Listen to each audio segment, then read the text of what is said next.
নমস্কার। কবিতা নইলে কিন্তু আর, কবি অপূর্ব দত্ত।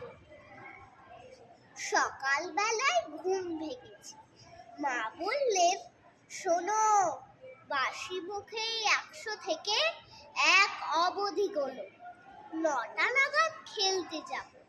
বাবা ডাকলেন, বুবাই, আবুধাবির রাজধানী কি? মাস্কাট না দুবাই? স্কুলে গেছি, ইংরেজি স্যার হেঁকে বললেন, ইউ ক্যালিডোস্কোপ লিখতে গেলে কে লাগে না কিউ? খেলতে গেছি, ছোট আমার প্রথম বলেই আউট। আম্পায়ারটা বলল, ওটা বেনিফিট অফ ডাউট। সন্ধেবেলায় সে কি লড়াই, গদ্যে এবং পদ্যে। এমন কপাল, লোডশেডিংও হয় না মাঝে মধ্যে। এত জনার সঙ্গে আমি একলা লড়তে পারি? ও দাদু ভাই, বিচার কর।